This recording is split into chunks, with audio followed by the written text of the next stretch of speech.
Heroes come in all shapes and sizes. They bring a lot of different things to the table and mean something unique to everybody. So, let's try to build the best one ever, shall we? Here are my picks for the top 10 movie heroes of all time.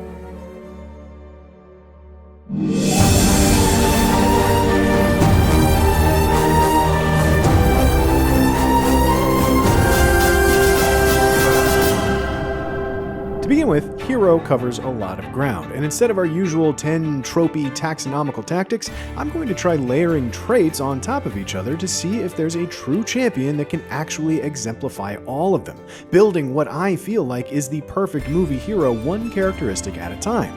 And, having already written the whole thing, I can tell you it's a fun exercise that I recommend to everybody. So, with all that said, the first thing my Frankenstein's hero needs is a good sense of morals, to do the right thing when called upon no matter the cost. This is Atticus Finch being licked before he begins, but beginning anyway. This is Robin Hood stealing from the rich and giving to the poor. It's the bastard from the north, Jon Snow, to a frankly kind of annoying degree. It's juror number 8 from 12 Angry Men standing up to a room full of angry men. And Henry Fonda's juror is so morally rock solid, he'd take this spot if I didn't have a hankering for the simpler, kinder version of heroism seen in Amélie. Amélie a soudain le sentiment étrange d'être en harmonie totale avec elle-même. Tout est parfait en cet instant. La douceur de la lumière, ce petit parfum dans l'air, la rumeur tranquille de la ville. Elle inspire profondément et la vie lui paraît alors si simple et si limpide qu'un élan d'amour, comme un désir d'aider l'humanité entière, la submerge tout à coup. To start on a tangent, Amélie just kind of looks like a superhero movie. It's shot with a warm palette of bold colors, exceptionally deep frames, and it's cut with the energy and verve of films that are meant to be thrillers.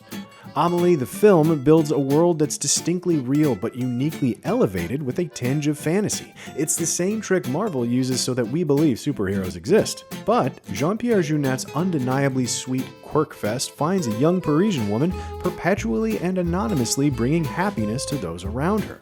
Amélie sees a need for joy in people and thanklessly sets out to provide it. Maybe it's not a traditional sort of heroism, but a necessary one all the same. The sort of small-scale day saving that makes a real difference. That she does it while mostly ignoring her own happiness is all the more heroic. She represents a kind of focus on the little things heroism that gives her the emotional understanding required to recognize when her fellow people need a hero. Amélie proves that being there to help make a connection, even in the smallest of ways, is as heroic as anything else.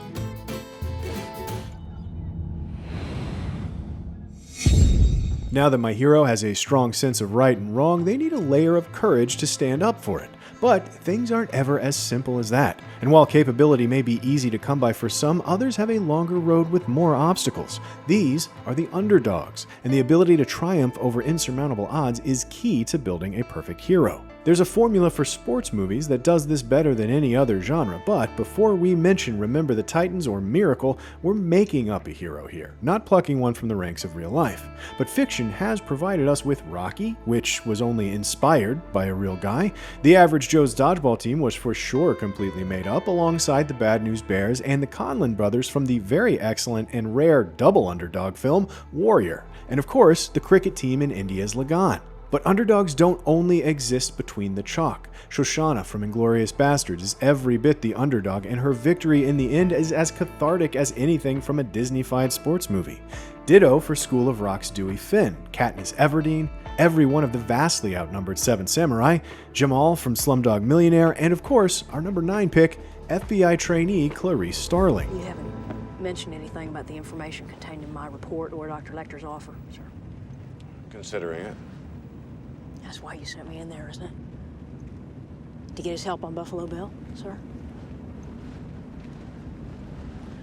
Well, if that was the case, then I just wish I was in on it, that's all. If I'd sent you in there with an actual agenda, Lecter would have known it instantly.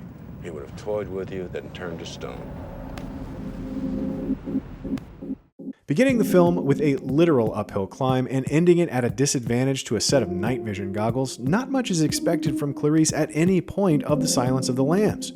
She's sent out on a task that her superior doesn't think will amount to much, and that she ends up solving the case before she's even a full-fledged agent is remarkable, but her capability is not the trait that's going into this hero formula.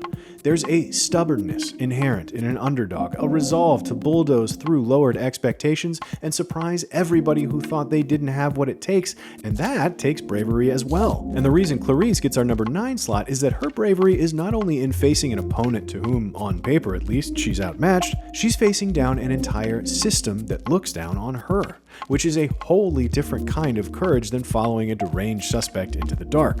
I've talked on CineFix before about how perfect I think this movie is, and in particular, its incredible use of direct address. It's a movie that puts you in Clarice's shoes by having all of her opposition stare directly at us as well. As an example of underdog heroism, Jodie Foster and director Jonathan Demme portray one of the best, and succeeding in spite of the intense scrutiny she's under is a quality I want in a hero.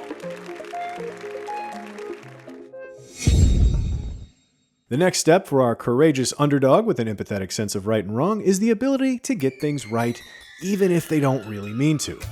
As the old saying goes, sometimes it's better to be lucky than good, so in building my hero, I want to take a quick tangent toward the accidental hero. These are the heroes who, despite their best efforts to screw it all up, seem incapable of not saving the day. It's an excellent quality to have, and so long as we're building a hero from scratch, I'm tossing it in there. These folks have some of the oldest cinematic origins. This is Buster Keaton. It's Charlie Chaplin's Tramp and the Marx Brothers. And the lineage continues mainly in the comedy wing of heroism. You get your Inspector Clouseaus and your Blues Brothers, your OSS 117s, and my number 8 pick, Frank Drebin. And you came down here to get a hot story, didn't you? Pictures of me to sell your lousy newspaper. Frank. Sure, you think I'm a big hero, the man of the hour. Well, do any of you understand how a man can hurt inside? Frank, they're not here for you. Weird Al Yankovic is on the plane. Frank Drebin is, for sure, an idiot. A bumbling pastiche of noir tropes wrapped in a spoof of cop movies. The only thing he really seems to be aware of is the job. And, in keeping with the theme of this particular slot, it's a complete accident when he foils a plot to assassinate the Queen at an Angels game in Dodger Stadium. Drebin is not a great guy. He's every bit the lonely detective he's meant to send up. At least we know he practices safe sex. But there's a stalwart dedication to justice under it all, though. Like on some level, he's aware that fate has made him an agent of chaos, and he only need point his natural disasterness in the direction of a problem, and somehow it gets solved. And for that, Drebin's stumbling ass backwards brand of heroism is as important a quality to have as anything else here in my experiment.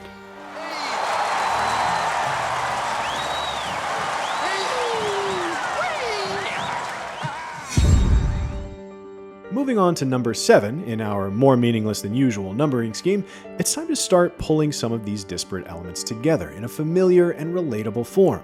The everyman and everywoman heroes whom heroism seems to seek out. It's important to identify with a cinematic hero. To go along for a ride with a hero is to picture yourself being just as heroic, saving the day when extraordinary circumstances are thrust upon you. This is Will Kane from High Noon and Ellen Ripley, famous space trucker. It's of course Spider-Man, Peter Parker, and Miles Morales taking the great responsibility that comes with their great power. And Evelyn in Everything Everywhere All at Once, out to save the entire universe. But for every universe-saving person, there are day-to-day heroes. For every Sarah Connor fighting against robots from the future, there's an Andrew Beckett taking his discriminatory and homophobic law firm to court in Philadelphia, or a Norma Ray fighting for better work conditions. The point is, everyday heroism is real, and some of the best examples of it are grounded in reality, but some that are just as intriguing come juxtaposed against fantastic settings, like our number 7 pick, Chihiro from Spirited Away.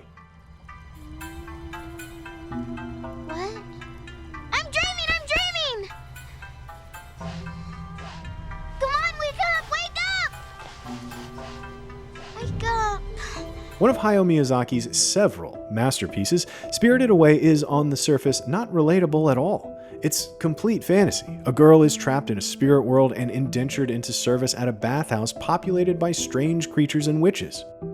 Chihiro, however, is just a kid moving to a new town whose parents don't really listen. She's forced to grow up and make it on her own earlier than anybody could have planned, her soon-to-be pig parents included.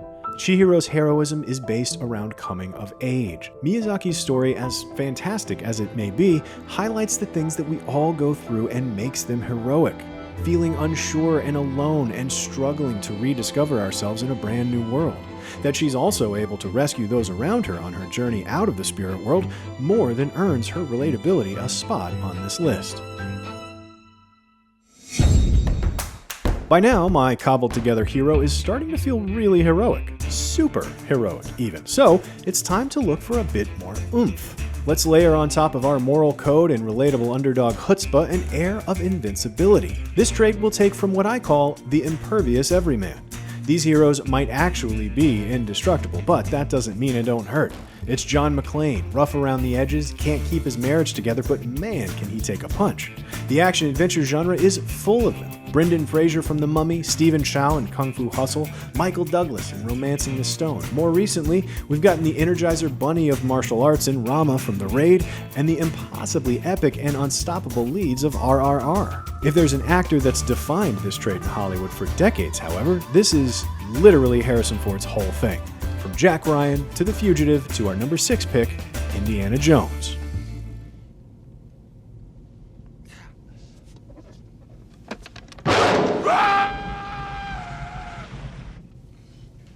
What'd you say?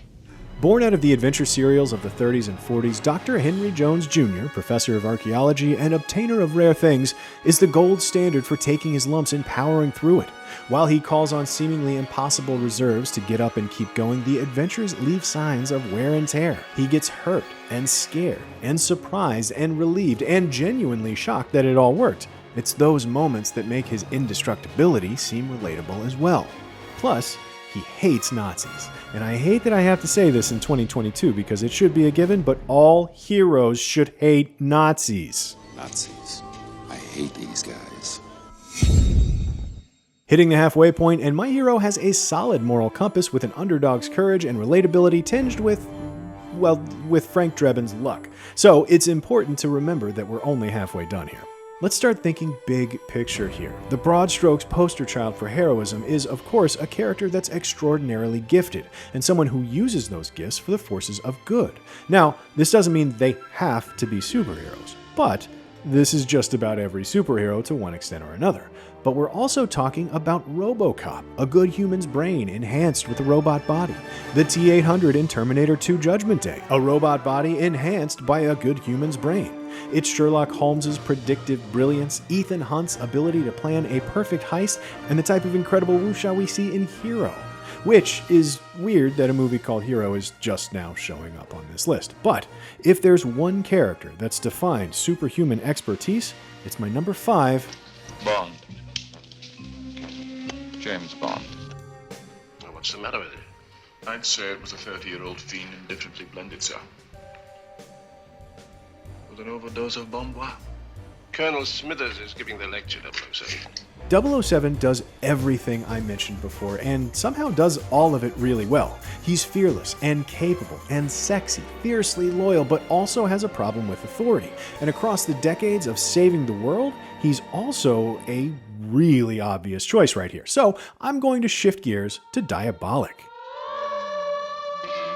Diabolik isn't technically a hero, he's a master thief, but the film presents a bigger bad in the form of Adolfo Celli, who was also a Bond villain in Thunderball just a few years prior. But of all the James Bond also-rans the 60s churned out, Diabolik has a style all its own from iconic giallo director Mario Bava. Diabolik's plans are outlandish and they go off without a hitch. There's an honor to how he goes about it and a devotion to his lover and partner in crime that drives him. If skillful scheming is part of the heroic equation, and it is because I'm currently writing said equation, and I say yes, it's in there are far less cool and sexy options than Diabolik. And besides, a hero doesn't have to be completely squeaky clean, right? Nope, they don't. Which brings us to our number 4 pick, the Antihero. The scruffy-looking nerf herders whose tough guy scenes show belying the true hero beneath. Han Solo might be example 1A, but he gets warm and fuzzy real quick. Gnarlier anti-heroes come in the form of the Driver from Drive, Mad Max, everybody's favorite Continental guest, John Wick. Tarantino's work is chock full of great anti-heroes, from Django to Jules Winfield to The Bride, and Jean-Pierre Melville painted his heroes in shades of gray all the time, Le Samurai being my personal favorite of his. And some of the best come from maybe the most fertile ground to grow an anti-hero, the Wild West, in particular, The Man with No Name in Leone's Dollars trilogy. But for my number 4 pick, and a dash of anti-hero, I have to go with the original Man with No Name in Yojimbo. 町は気に入った。腰を据えるぞ。何を？俺がああいうこと言ったのにまだわかんねえのか。よくわかった。だから俺はここに残る。まあ聞け親父。今この町では人を切れば金になる。しかもこの町が叩き切った方がいいような違いねえ。A wandering samurai stumbling into a town built around 2 warring factions plays both sides against each other for his own benefit. He's got no compunction about killing and generally leans more anti than he does hero. But his is a world where there aren't really good or bad people, just good or bad causes. In Sanjuro sees a good cause buried in the muck of this town. He plots and schemes and murders and manipulates his way to burning the whole thing down. Every action undeniably criminal along the way, but the sum total is something you can't help but root for. Maybe it's seeing bad guys know it's up to them to take out worse guys, and then having the wit and skill to pull it off. Either way, Sanjuro's badass brand of anti-hero is a fascinating element to add to my recipe.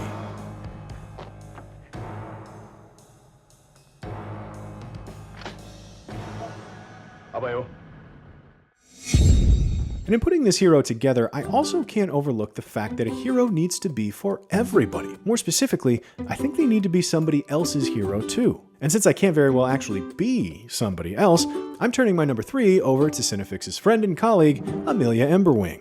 How's it going, Amelia? Did you know that thinking up somebody who embodies every aspect of what you believe makes up the perfect hero is actually mad hard? Sure did. My ideal hero has to stand up to the darkest evils no matter how outmatched or scared that they may be. Their acts of rebellion must be both active and passive, because they share equal importance in the face of injustice. In a perfect world, they're as kind as they are generous, because the real one we live in is often lacking in both of those things. And, most important of all, they have to lift up others who face the same darkness but may not be ready to defend themselves yet. Who could possibly live up to all that criteria at once? I racked my brain trying to think of the perfect cinematic hero, and, truthfully, many of my die-hard favorites missed the mark because of the limitations of their on-screen narratives. Peggy Carter is the backbone of the Marvel Cinematic Universe, but most of her time in Captain America: The First Avenger is spent helping Steve Rogers become who he's meant to, a crux of being a supporting lady early on in the MCU. V for Vendetta's Evie Hammond comes close, but again, not enough time to tick all the boxes. Meanwhile, overtly selfish characters like Iron Man and disinterested anti-heroes willing to do whatever it takes like Billy Butcher and Wade Wilson could never fit the bill, no matter how entertaining that they may be. After a lot of thought, I realized it was none other than Matilda's Miss Honey that embodies my ideal hero. Matilda's teacher, Miss Honey, was one of those remarkable people who appreciates every single child for who she or he is. I scooped these up for you, Miss Honey. Oh, how lovely. Thank you, Amanda. Okay, listen up, everybody. We have a new student with us today. This is Matilda Wormwood. I'd like you to sit over here with Lavender. Now, you all remember how scary your first days at school were, so I'd like you to be especially nice to Matilda and make her feel welcome.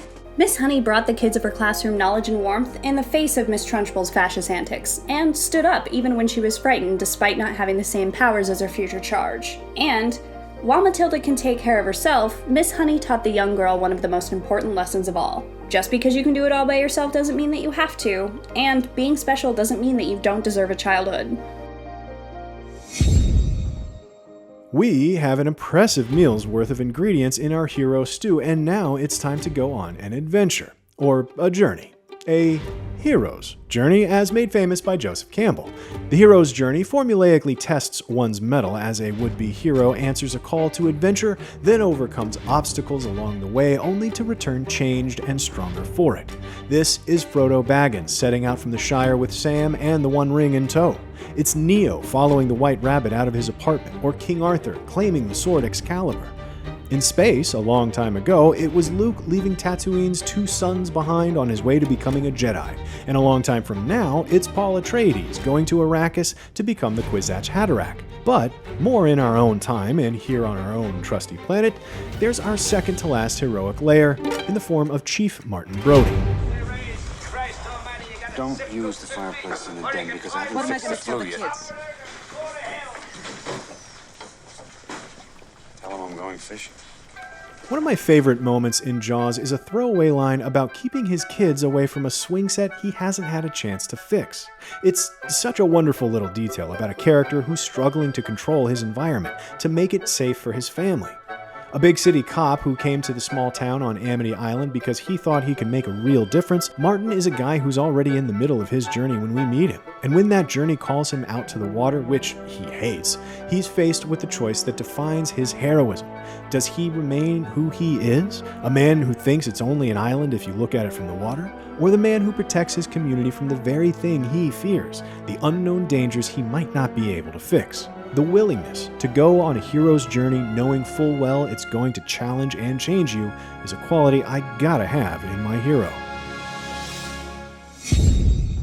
Down to brass tacks now, and we've got a relatable but extraordinarily gifted hero with a darker edge who overcomes long odds, sometimes by accident, on their journey, and I think the only thing left to mix in is self-sacrifice. It's not that true heroism requires it, or even the willingness to do it, but it is, to me, the natural conclusion of the idea of heroism. We've got great examples of self-sacrifice in Captain John Miller's effort to save Private Ryan, Thelma and Louise taking their commitment to each other all the way to the edge and beyond. This is Snape playing his role to the end as promised. It's Iron Man's 1 in 14 million snap. Maximus walking into his doom in order to take down a rotten emperor. Creasy trading his own life for a child's without a second thought, and a flaming thumbs up from the T-800. But for our number 1 pick, we're going with a different, larger robot, the Iron Giant.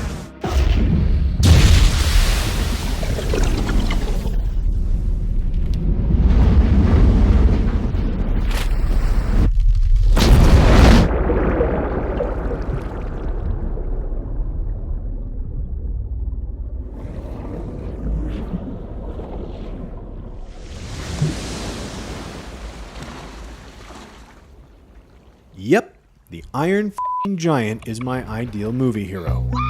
This whole exercise has been a personal journey that would be different for everybody, but also, you guys, he's the best. He's a hero that puts together everything we've talked about so far. He's good by nature, a kind and empathetic being. His fish out of water bumbling around his new circumstances makes him relatable, but when his switch is flipped, he can cause some damage in anger. He's super strong, he can fly, and he's got an assortment of hidden weapons that he's conflicted about using, while the volume of government agents and tanks seeking to take him down adds an underdog's tinge to the entire story. And then, the ending. One of the most gut-wrenching moments this side of Old Yeller lands with such weight, his self-sacrifice is second to none, which is why I think he's my ideal movie hero. It's also appropriate that I assembled him out of parts of other heroes because he's a robot. That's something I just realized as I finished this script. That'll do it for this movie list, and again, do this for yourself. Find your favorite movie hero one step at a time and let us know about it in the comments below. And be sure to subscribe to IGN Movies and TV for more CineFix Movie Lists.